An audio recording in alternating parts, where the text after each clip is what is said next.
کوہاٹ میں لاچی کے پہاڑی علاقے میں پولیس اور دہشت گردوں میں فائرنگ کا تبادلہ، 6 دہشت گرد ہلاک۔ آپریشن میں پولیس اور کاؤنٹر ٹیررزم ڈپارٹمنٹ نے حصہ لیا۔ وزیر داخلہ محسن نقوی کا پولیس اور سی ٹی ڈی کو خراج تحسین، کہا خیبر پختونخوا پولیس اور سی ٹی ڈی کے دلیر جوانوں پر فخر ہے۔ کے پی میں قیام امن کے لیے پولیس اور سی ٹی ڈی کی کارروائیاں قابل تعریف ہیں۔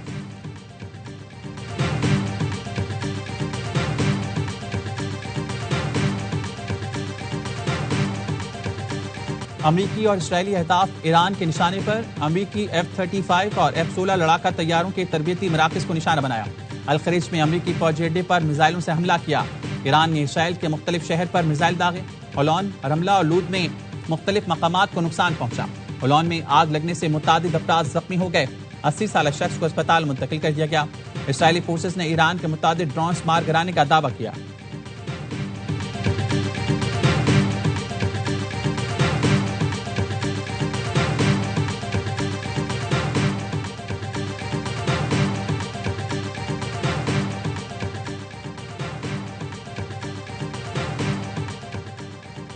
امریکہ اور اسرائیل کے ایران پر بمباری، تہران سمیت مختلف شہر دھماکوں سے گونج اٹھے۔ اصفہان پر فضائی حملے میں 15 افراد شہید ہو گئے۔ اسرائیلی حملوں میں تہران میں ریسلنگ جم تباہ ہوا۔ رہائشی علاقوں کو بھی شدید نقصان پہنچا۔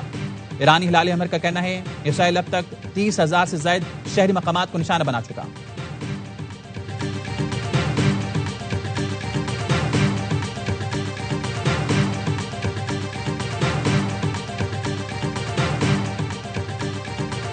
متحدہ عرب امارات نے ایران کا الزام مسترد کر دیا۔ کرک جزیرے پر حملے میں اماراتی زمین کے استعمال کی تردید کر دی۔ اماراتی صدر کے سفارتی مرشد نے کہا ملک کو اپنا دفاع کرنے کا حق حاصل ہے، لیکن دلیل اور منطق کو ترجیح دیتے ہیں۔ تہران کی پالیسی کنفیوژن کا شکار ہے اور اس میں ذہانت نظر نہیں آتی۔ ایران حملے روک کر بات چیت کی کوششوں کی طرف آئے۔ ایرانی وزیر خارجہ عباس عراقچی نے الزام عائد کیا تھا کہ امریکہ نے راس الخیمہ اور دبئی کے قریب سے جزیرہ خرق پر حملہ کیا۔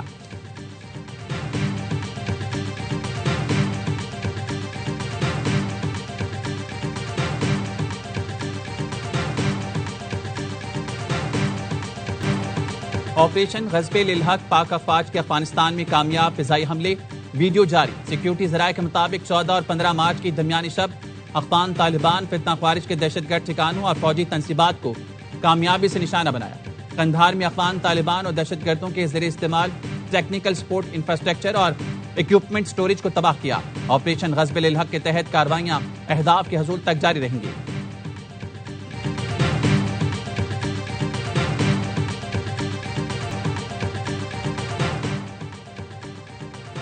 افغانستان میں کارروائیوں پر بھارتی بیان مضحکہ خیز اور منافقانہ ہے۔ بھارت نہ صرف افغانستان بلکہ پورے خطے میں عدم استحکام پیدا کرنے کا ذمہ دار ہے۔ ترجمان دفتر خارجہ کہنے ہیں افغان سرزمین سے فتنہ خوارج اور فتنہ ہندوستان کے بھارتی سرپرستی عیاں ہے۔ دہشت گرد نیٹ ورک کی تباہی پر بھارت کی مایوسی اس کے بیانات سے واضح ہے۔ بھارت مقبوضہ جموں کشمیر میں ریاستی دہشت گردی کا مرتکب ہے۔ ہندوتوا انتہا پسندی کے زیر اثر بھارت اقلیتوں کو نشانہ بنا کر اسلامو فوبیا پھیلا رہا ہے۔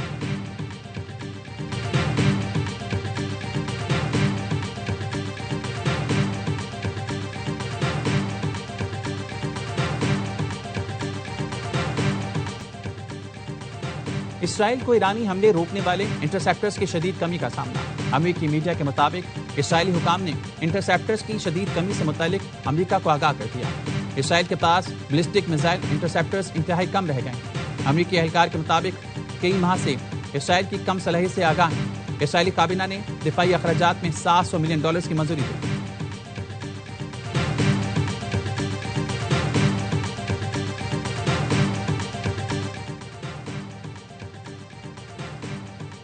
ایرانی ڈرونز امریکی اور اتحادی فوجیوں کے لیے درد سر بن گئے۔ امریکی میڈیا کا کہنا ہے ایرانی ڈرونز نے امریکی اتحادی دفاعی نظام کو پنچر کر دیا۔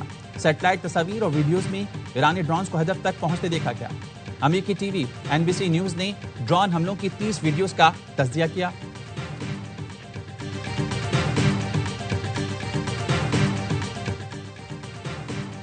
دشمن جعلی ایرانی ڈرون بنا کر خطے میں حملے کر رہا ہے۔ ترجمان خاتم الانبیاء ہیڈ کوارٹرز ایران کا کہنا ہے دشمن نے ایرانی ڈرون شاہد کی نقل تیار کی اور مختلف ممالک میں ایرانی ڈرون کی نقل بنا کر حملے کر رہا ہے۔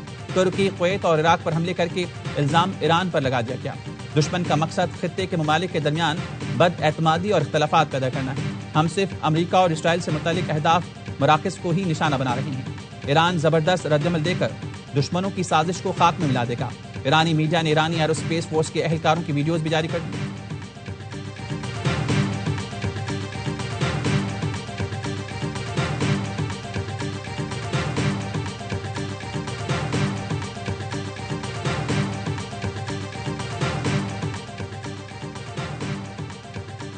دنیا بھر میں مسلمانوں کے خلاف نفرت اور تعصب کے خاتمے کی ضرورت ہے۔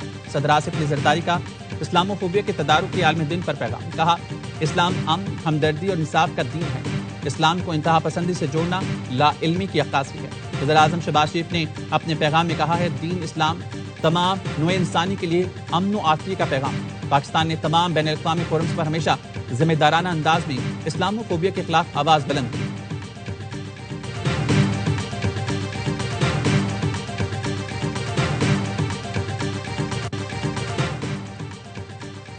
افغان علماء اپنی سرزمین کو پاکستان کے خلاف استعمال ہونے سے روکیں۔ چیئرمین پاکستان علماء کونسل علامہ طاہر اشرفی کا ویڈیو بیان، کہا دنیا بھر سے 10 علماء کا انتخاب کر لیں اور فیصلہ لے لیں کہ افغانستان میں فتنہ خارج اور فتنہ ہندوستان کی کارروائیاں درست ہیں یا غلط۔ آپ ملا ہیبت اللہ سے اپیل کریں کہ وہ حکم دیں آج کے بعد افغانستان کی سرزمین پاکستان کے خلاف استعمال نہیں ہوگی، لیکن اگر افغانستان سے پاکستان پر حملے جاری رہے تو ہماری مسلح فورسز کسی بھی قسم کی کارروائی کرنے میں حق بجانب ہوں گی۔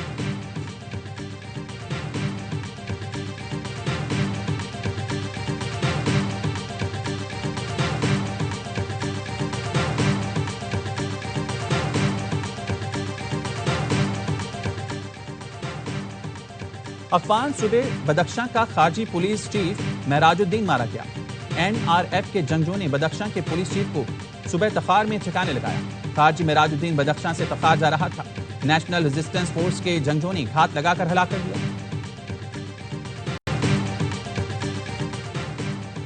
ابوظہبی میں گمراہ کن ڈیجیٹل مواد پھیلانے پر 17 بھارتی شہریوں سمیت 25 افراد گرفتار۔ ملزمان کو قومی دفاعی اقدامات کو نقصان پہنچانے اور ریاست مخالف مواد پر ٹرائل کے لیے بھیج دیا گیا۔ ابوظہبی کے اٹارنی جنرل نے کہا گمراہ کن معلومات اور قومی سلامتی کو نقصان پہنچانا سنگین جرم ہے۔ ریاستی استحکام کو متاثر کرنے والوں کے خلاف سخت قانونی کارروائی جاری رہے گی۔ بحرین میں ایرانی حملوں کی غیر مصدقہ ویڈیو شیئر کرنے والے 6 افراد گرفتار۔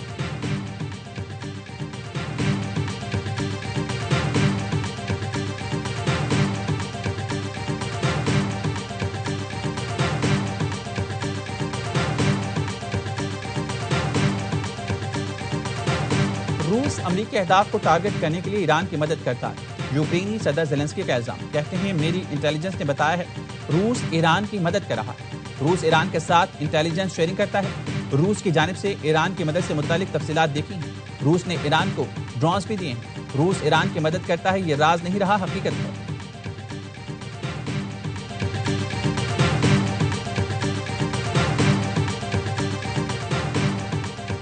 امریکی اسرائیلی قیادت کو ایران پر حملے کے متوقع نتائج نہیں مل سکے۔ امریکی ٹی وی کی رپورٹ، انٹیلیجنس ذرائع کے مطابق آیت اللہ خامنئی 28 فروری کی صبح اعلیٰ حکام سے ملاقات کر رہے تھے۔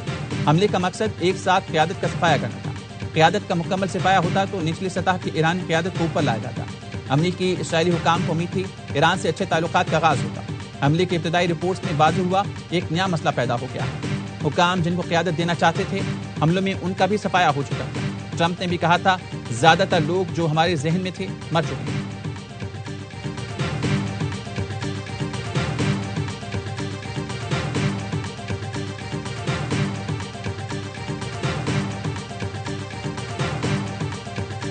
We must acknowledge that progress in girls' education sometimes faces serious challenges.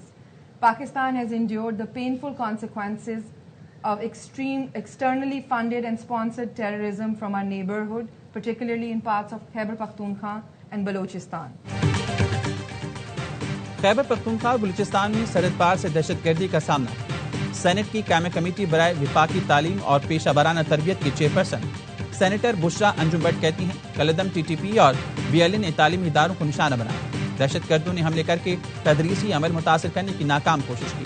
اقوام متحدہ میں پاکستان مشن کے زیر اہتمام خواتین سے متعلق تقریب سے خطاب میں پاکستان چیلنجز کے باوجود لڑکیوں کی تعلیم کے لیے عملی اقدامات کر رہا ہے۔ لڑکیوں کی تعلیم اور تحفظ اور اسکولوں کی سیکیورٹی حکومتی اولین ترجیح ہے۔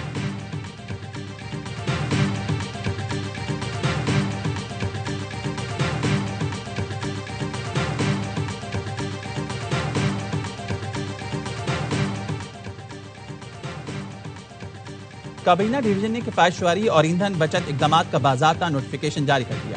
3 سے 10 لاکھ روپے تنخواہ پر 5%، 10 سے 20 لاکھ روپے تنخواہ پر 15%، 20 سے 30 لاکھ روپے تنخواہ پر 25% اور 30 لاکھ روپے سے زائد تنخواہ پر 30% کٹوتی کی جائے گی۔ سرکاری اور نجی کمپنیز کے بورڈز میں شامل حکومتی اراکین کی فیس میں 100% کٹوتی کا حکم۔ کٹوتی سے ملنے والی رقم وزیراعظم کے فنڈ میں جمع کرائی جائے گی۔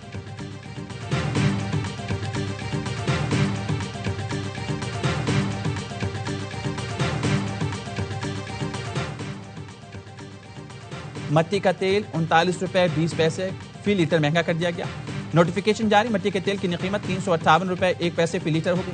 اس سے پہلے مٹی کے تیل کی قیمت 318 روپے 81 پیسے فی لیٹر تھی۔ وفاقی حکومت کا پیٹرول اور ڈیزل پر پیٹرولیم لیوی برقرار رکھنے کا فیصلہ۔ پیٹرولیم لیوی کا نوٹیفیکیشن جاری، پیٹرول پر فی لیٹر 105 روپے 37 پیسے اور ڈیزل پر 55 روپے 24 پیسے فی لیٹر لیوی برقرار۔ وزارت توانائی نے بتایا وفاقی حکومت پیٹرول اور ڈیزل کی قیمتیں برقرار رکھ کر 23 ارب کی سبسڈی ادا کرے گی۔ یہ رقم آئل مارکیٹنگ کمپنیز کو پرائس ڈفرینشنل کلیمز کی مد میں ادا کی جائے گی۔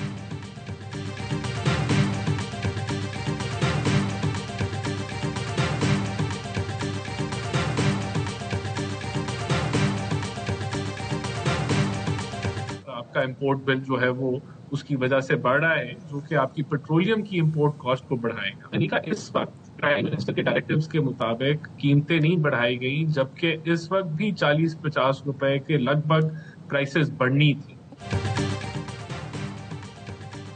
پیٹرول کی قیمت میں 40 سے 50 روپے فی لیٹر مزید اضافہ ہونا تھا، لیکن نہیں کیا۔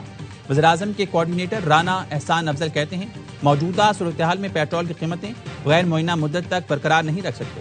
خطے میں کشیدگی سے ہماری معیشت بھی شدید متاثر ہوئی۔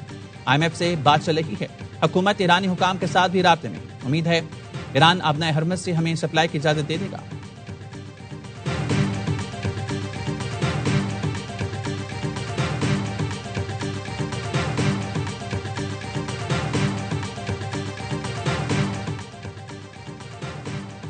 چیئرمین MKM خالد مقبول صدیقی کی کراچی میں بلاول ہاؤس آمد، صدر مملکت آصف علی زرداری سے ملاقات۔ وفاقی وزیر داخلہ محسن نقوی بھی شریک تھے۔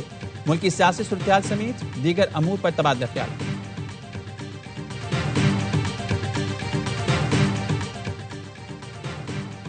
کراچی منگو پیر میاں والی کالونی میں آئل ٹینکر کی ٹکر سے 2 افراد جاں بحق، پولیس کا کہنا ہے حادثہ آئل ٹینکر کے بریک فیل ہو جانے کے باعث پیش آیا۔ ٹینکر سڑک کنارے کھڑے خراب آئل ٹینکر سے ٹکرایا اور ایک ڈمپر کو بھی ٹکر ماری۔ مرنے والوں کی شناخت لال مان اور اسد اللہ کے ناموں سے ہوئی۔ دونوں آئل ٹینکرز کے ڈرائیور فرار۔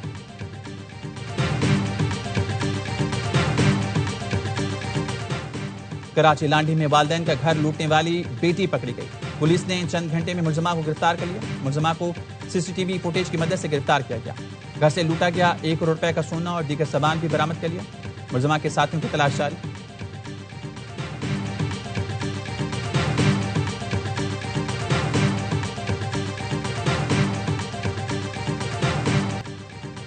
اور قومی کرکٹ ٹیم بنگلہ دیش کے خلاف ون ڈے سیریز کا فیصلہ کن میچ آج ڈھاکہ میں کھیلے گی۔ دونوں ٹیموں کے درمیان 3 میچز کی سیریز 1-1 سے برابر ہے۔ کنگسٹرز نے بنگال ٹائگرز کے خلاف آخری ون ڈے سیریز 2011 میں جیتی تھی۔ فیصلہ کن میچ میں انجرڈ حسین طلعت کی جگہ نوجوان آل راؤنڈر سعد مسعود کو کھلائے جانے کا امکان۔